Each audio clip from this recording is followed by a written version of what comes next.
우리 법 까놓고 말해볼까?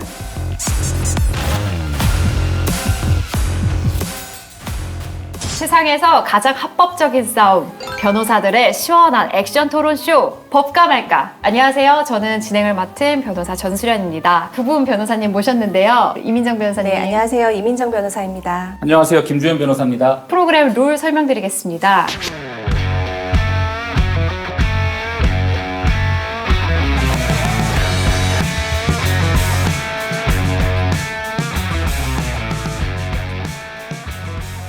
혈압이 원래 높은 편인데 네. 최대한 평정을 유지하도록 한번 노력해 보겠습니다. 저는 그냥 즐겁게 하려고 왔고요. 네. 제가 원래 기본 심박수가 높습니다. 제가 숨도 안 쉬어져가지고. 찬반 입장부터 한번 나눠볼게요. 네, 민정 변호사님께서 멀리 있는 것 골라보겠습니다. 트릭을 한번 쓰셨네요. 저는 이동하겠습니다. 네네. 현장에서 이렇게 랜덤으로 입장을 정한 거기 때문에 변호사님들 본인 개인 생각과는 다를 수 있다는 점 양지 부탁드립니다. TV에서, 너튜브에서, 기사창에서 요즘 언급만 했다 하면 시청률 1위를 찍는 마법의 단어가 있습니다. 바로 불륜이죠. 이민정 변호사님 변론부터 한번 들어볼게요. 불륜 정말 나쁜 짓이죠. 도덕적으로 비난받아야 될 나쁜 파렴치한 짓인 거는 맞습니다. 국가가 개인의 이불 속까지 개입한다? 그 부분은 적절치 않다고 생각합니다. 이러한 문제 때문에 세계적으로도 간통죄가 폐지되고 있는 거고요. 이불 속에 법이 들어오면 안 된다라는 말은 조금 고민은 돼요. 이미 법은 이불 속에 많이 들어오고 있어요. 수많은 성범죄도 개인의 성관계를 법이 들어가서 막 규명을 하잖아요. 근데 왜 간통죄만 다르게 봐야 되지? 라는 생각에서는 조금 달리 생각하는 부분이 있습니다. 이불 그 단어에 너무 꽂히신 것 같아요. 그러니까요. 이불 중요하죠. 제가 말씀드린 거는 이제 사적인 영역에 국가가 개입하는 거에 신중해야 된다는 의미에서 말씀을 드린 거고요. 그러니까 이 지점이에요. 국가가 개입하는 건 신중해야 돼요. 실제로 간통죄가 존재할 때도 오히려 힘을 아꼈다고 생각해요. 그러니까 그동안 신중하게 개입을 해왔던 거죠, 사실은. 국가가 일단 형법이 있으면 그 자체로 개입이라고 저는 보는 거라서요. 어떤 의미인지는 알겠습니다. 두 분의 정말 피 튀기는 대결. 굉장히 표정은 냉정하신데 지금 심박수는 거의 뭐 치솟고 있습니다. 혹시 이민정 변호사님께서는 간통죄가 존치하던 예전 그 시절을 지금 기억하고 계시나요? 간통죄가 그 존재하던 2015년 이전에도 변호사 생활을 하고 있었기 때문에 이제 잘 알고 있습니다. 당시 형사소송법 규정상으로 간통죄로 배우자를 고소를 하려면 일단 이혼이 전제되어야 했습니다. 간통죄로 실제로 고소를 해서 수사가 진행되고 기소가 되더라도 실제로 실형이 나오는 경우는 거의 이제 없었고요. 비교적 가벼운 뭐 집행유예 정도의 형에 그쳤기 때문에 합당한 처벌이 됐는지 그런 부분도 사실 의문이 많이 있었습니다. 공무원이나 연예인 아니면 뭐 대기업 종사자 이런 사회적 지위가 좀 있어서 쉽게 말해서 좀 잃을 게 많은 분들에게는 이 간통죄로 고소를 당했다는 사실 그 굉장한 부담이죠. 그래서 그런 분들에게는 사실 실효성이 있었다라고 할 수도 있겠지만 위자료를 높이기 위한 수단으로 악용됐던 게 사실 현실이었습니다. 근데 돈이 그럼 없는 사람에겐 실효성이 없다. 그거는 다르게 생각해요. 위자료를 줄 수 없는 사람이 형사처벌이 전제가 되어야 돈이 나오겠죠. 어떻게든 이 상황을 모면하려고 하겠죠. 그거조차 없으면 그냥 민사소송하고 나는 못 줘. 나 파산할 거야. 이렇게 나올 수도 있으니까요. 그래서 위자료를 높게 받는 수단으로 간통죄가 악용됐다고 하는데 저는 악용이라고 생각하지 않습니다. 그런 측면에서는 위자료를 확보를 해주는 수단으로 쓰인 거는 선용된 측면도 있다. 사적 보복 측면도 역시나 많이 생각하게 돼요. 일반인의 사적 그 보복 감정은 되게 존중받아야 될 감정이라고 생각하거든요. SNS에다가 막 그런 보복성 글을 올린다거나 회사 찾아가서 피켓팅을 한다거나 그걸 국가가 다 수용하는 건 아니죠. 그리고 너무 많은 말이 나올 때 생각해 볼 수 있는 거는 보복 감정이 충족이 되지 않았다는 측면을 생각해 볼 수 있는 거예요. 그래서 미국 같은 경우는 일부 주에서는 사형시킬 때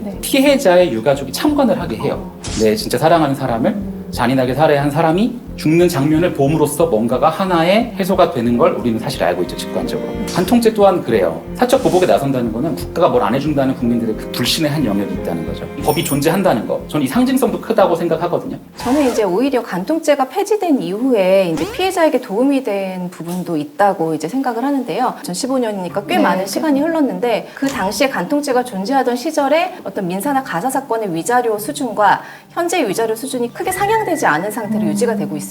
형사상 간통 행위가 존재하던 시절에는 이게 형사상 간통을 입증하기 위해서는 정말 직접적인 성관계의 증거가 필요로 했기 때문에 이제 입증이 어렵고 이런 부분들이 있었는데요. 이제 형사상 간통죄가 없어진 이 시기에 민사나 가사에서 우리 법원의 그 부정행위, 불륜, 외도를 판단하는 기준은 시간이 갈수록 점점 더 완화되고 있어요. 어, 점점 더 네. 넓은 범위로 판단을 하고 있어서 정말로 직접적인 성관계의 증거 그런 것들이 없다고 하더라도 네, 부정행위를 더 점점 넓게 보는 그런 경향이 있기 때문에 피해자들한테는 어떻게 보면 실질적인 좀 금전적인 보상이 더 주어지는 게 아니냐 그런 생각이 듭니다. 정말 무시무시한 게 두 분이 표정 변화가 없으시거든요. 근데 심박수가 130을 차게 나와 있네요. 요동치고 있습니다. 지금. 스트레스의 달인들이 아닌가 정말 생각이 듭니다. 분류는 피해자 입장에서 볼 때는 그러니까 증거도 말씀하신 대로 민사소송에서 일반인이 증거 찾기 너무 힘들죠. 이게 형벌 조항이 존재함으로써 수사기관이 나설 수 있다면은 돈이 없고 조금 자력이 부족한 피해자가 증거를 확보할 수 있는 수단이 되겠죠. 그러니까 국가의 개입이 필요한 사람은 사실은 돈이 없는 사람이다. 이런 측면에서 한번 생각을 해볼 필요가 있지 않나 생각합니다. 간통죄가 존재함으로써 불륜을 저지르고 싶은 사람들을 혹시 막을 수 있는 수단이 된다고 생각을 하십니까? 그게 정확히 일반 예방주의 관점이라고 생각해요. 네. 그러니까 형벌이 있을 때와 없을 때 움직임이 다른 거죠. 국가가 어쨌든 개인의 가장 내밀한 그런 민감한 영역에 형벌권을 개입을 한다고 하면 그만큼 얻어지는 게 있어야 될 텐데 사실은 저는 이제 현실적으로 그게 실효성이 없다 그리고 부작용이 더 많다 이제 이런 측면에서 보는 거고요. 불륜을 저지른 사람들이 그 순간에 나 간통죄 지금 이거 범하면 안 되는데 라고 생각할 사람들이 얼마나 있을까라는 이제 저는 의문인 거고 이제 생각이 그 부분에서 좀 차이가 있을 수 있다고 생각합니다. 이제 최종 변론 한번 들어볼게요. 이민정 변호사님. 평생을 함께하기로 약속한 내 반려자가 나를 배신하고 다른 사람과 외도를 했다. 정말 얼마나 큰 상처겠습니까? 배우자를 내가 형사 고소해서 형사 처벌받게 한다고 그 상처가 근본적으로 치유될 수 있을지, 처벌받은 당사자는 정말 진심 어린 후회와 반성을 할지, 그것은 또 다른 문제라고 생각합니다. 좀 더 현실적으로 우리가 금융치료 쪽으로 주력을 해보는 게 어떻겠나 하는 생각입니다.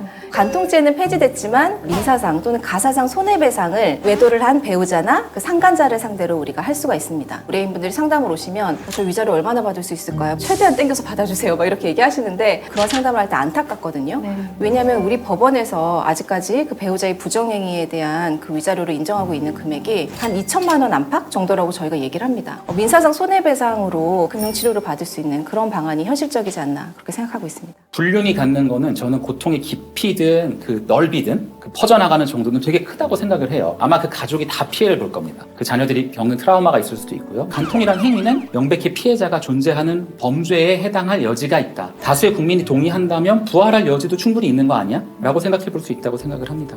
심박수 한번 보겠습니다. 김 변호사님께서는 고공행진을 달리고 계십니다. 높아요? 혈압약을 좀 주셔야 될 것 같아요. 원래 높은 것 같은데요, 저? 민정 변호사님께서는 차분하게 잘 유지해주고 계십니다. 오늘 토론은 하트의 측면에서 심박수가 계속 고공행진하셨던 김 변호사님께서 안타깝게도 패배하셨는데요. 승부차기 안 하나요? 그래?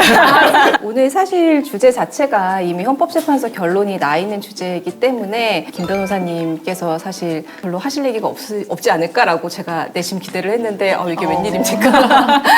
너무나 논리적으로 말씀 잘해주셔서 저도 살짝 흔들릴 뻔했습니다. 네, 정말 재밌는 시간이었습니다. 심박수를 재는 거 좋은데 원래 심박수를 검증 기록을 내서 거기서 플러스 몇 %를 해야 공정한 건 아닌가? 이 생각이 들었어요. 변호사님 건강검진을 꼭 최근에 받았는데 너무 멀쩡했는데 이상한데요. 두 분 변호사님 모두 너무너무 수고 많으셨습니다. 네, 여러분은 어떤 분의 의견에 더 공감하셨는지 댓글로 부탁드리겠습니다. 더 흥미로운 주제로 돌아오겠습니다. 수고하셨습니다. 감사합니다.